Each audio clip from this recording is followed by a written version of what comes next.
Hey good morning all of you. आज मेरे study का चौथा दिन है। मैं रोज़ वीडियो तो बना लेती हूँ मगर मैं बस उसकी एडिटिंग ही नहीं कर पाती, क्योंकि जब मैं लाइब्रेरी से आती हूँ तो इतनी थक जाती हूँ कि मैं रेगुलर वीडियो डाल ही नहीं पाती। मगर अपने जो टारगेट है उनको मैं कंप्लीट ज़रूर करती हूँ। और मैंने अब डीएसएसबी के साथ साथ जो एस्टेट वगैरह के लिए एग्ज़ाम है वो भी अभी मैंने करने की सोची है, क्योंकि डीएसएसबी पीआरटी का कुछ पता ही नहीं है। तो क्योंकि सिलेबस आप लोगों को पता ही है, सबका एक जैसे होता है, तो मैंने सोचा कि साथ के साथ ये भी कर लिया जाए, वरना डाइट करने का फ़ायदा ही क्या हुआ। तो मैंने उसके साथ में वो भी अपने साथ सब्जेक्ट एक जैसे ही हैं, सब एक ही हैं, तो बस थोड़ा सा 19-20 का फ़र्क होता है। तो मैं बस यही सब अपनी प्रिपरेशन में लगी हुई हूँ। और आप लोगों की प्रिपरेशन कैसे चली हुई है, और आप लोग अपने टारगेट को पूरा कर पाते हो या नहीं कर पाते हो। मैं भी अच्छे से पढ़ाई कर रही हूँ, और बस ऐसा होता है कई बार तो इतनी ज़्यादा डिमोटिवेट फील होता है, मन सा ही नहीं करता बिल्कुल भी पढ़ाई करने का। मगर फिर सोचती हूँ कि ये बहुत इम्पोर्टेंट टाइम है, बाकी सब चीज़ें चली जाएंगी और वापस आ जाएंगी, मगर टाइम एक ऐसी चीज़ है जो वापस कभी नहीं आएगा, और फिर रिग्रेट करने के अलावा ज़िंदगी में कुछ ही नहीं बचेगा। और मैं अपनी ज़िंदगी में बिल्कुल पछताना नहीं चाहती हूँ कि काश मैं ऐसा कर लेती वैसा कर लेती। ये काश वर्ड मैं अपनी ज़िंदगी में बिल्कुल ही नहीं लाना चाहती, क्योंकि समय एक ऐसा चीज़ है जो वापस कभी नहीं आएगा।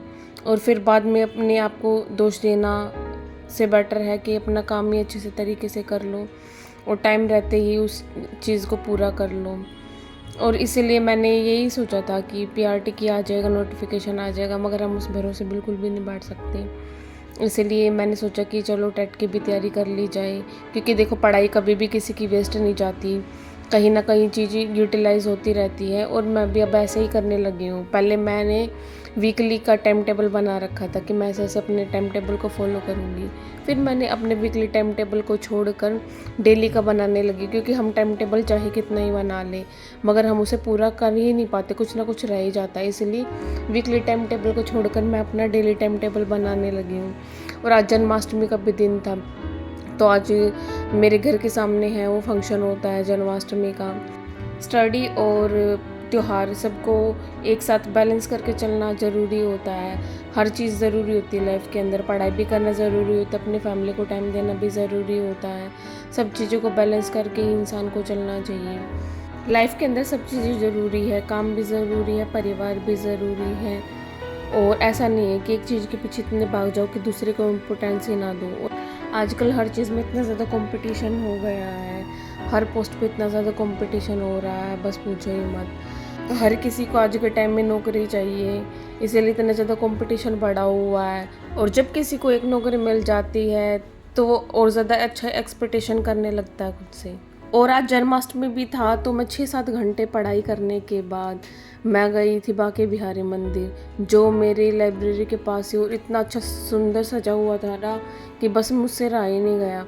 और मैं गई थी ना उस वक्त स्टार्ट ही हुआ था फंक्शन, और बहुत अच्छा था देखने में। मैंने कुछ तस्वीर ली है और कुछ वीडियो है, ये देखो मैंने ली थी। वहाँ पर मंदिर इतना ज़्यादा अच्छा सुंदर सजा रखा था ना, बस इतना मन ही खुश हो गया था देखकर मंदिर को। मंदिर में एक पॉजिटिव वाइब भी आती है और मन खुश हो जाता है। राधे राधे राधे राधे। कहीं भी चले जाओ मगर सबसे ज़्यादा सुकून आएगा मंदिर में ही।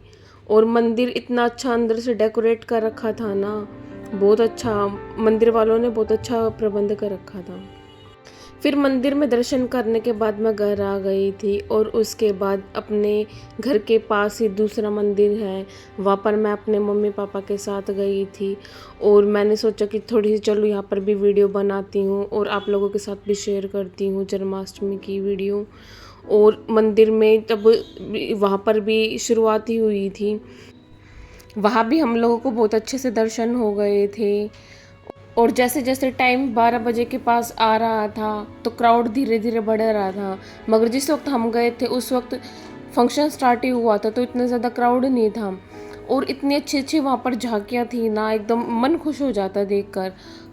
वहाँ फंक्शन मैंने पूरा तो नहीं देखा, मगर मैं थोड़ी देर बैठी आई थी और वहाँ पर बहुत अच्छी अच्छी सुंदर सुंदर झांकियाँ भी आई हुई थी, जिस वजह से मैंने कुछ रिकॉर्ड भी की थी आप लोगों के साथ शेयर करने के लिए। और धीरे धीरे क्राउड बढ़ ही रहा था। रात के जैसे ही 12 बजे थे और 12 बजते ही एकदम इतनी तेज की बारिश आई थी। भगवान की भी एक अलग ही लीला है। अगर सबसे ज़्यादा मन खुश और सबसे ज़्यादा शांत होता है तो वो मंदिर ही है। ये छोटी छोटी सी झांकियाँ भी बना रखी थी आर्टिफिशियल, और इतनी सुंदर देखने में लग रही थी, तो मेरे से रहा ही नहीं गया इनकी वीडियो और फ़ोटो लिए बिना। और वहाँ पर मैं ये देखो मेरी मम्मी भी फ़ोटो खिंचवाने लग गई थी, और मम्मी को भी मेरी तरह बहुत ज़्यादा फ़ोटो खिंचवाने का शौक है। ये देखिए कितनी प्यारी सुंदर झांकी है, इतना ज़्यादा अच्छा लग रहा था ना। मंदिर में भी अच्छे से दर्शन हुए थे, वहाँ पर बहुत अच्छे से मैनेजमेंट का रखा था, और इतने सुंदर देखकर इतना ज़्यादा भीड़ थी मगर फिर भी इतने अच्छे से दर्शन हो गए थे, मन ही नहीं कर रहा था घर जाने का। और इतना अच्छे से डेकोरेशन और इतना अच्छा मैनेजमेंट का रखा था, और इतना अच्छा उस दिन तो पहले तो बहुत अच्छा मौसम हो रहा था, और रात को जैसे ही 12 बजे ना वैसे ही इतनी तेज़ की बारिश आई थी। और आप लोगों की जन्माष्टमी कैसे गई है प्लीज़ मुझे कमेंट करके बताइए। ज़िंदगी में सब कुछ ज़रूरी होते हैं, त्योहारों को सेलिब्रेट करना भी एक बहुत ज़रूरी चीज़ है। और यहाँ मैंने कुछ झांकियों की वीडियो भी बनाई थी, सोचा आप लोगों के साथ शेयर करूँगी।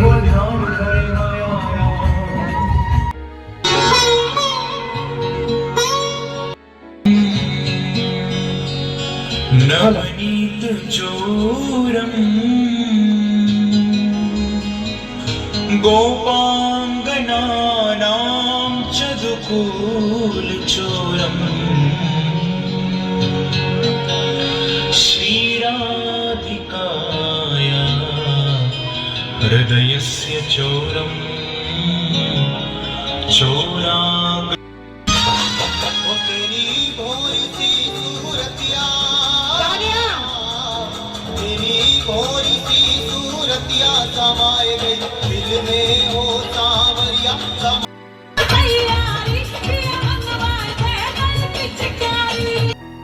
बहुत ज़्यादा अच्छी अच्छी सुंदर झांकियाँ भी थी, और मैंने वहाँ पर जो फ़ोटो क्लिक करी थी ये देखो मैं आप लोगों के साथ शेयर कर रही हूँ। और कुछ फ़ोटो हैं जिसमें मैं और मम्मी पापा भी हैं। प्लीज़ मेरी वीडियो को ज़्यादा से ज़्यादा लाइक शेयर और सब्सक्राइब कीजिएगा। Thank you.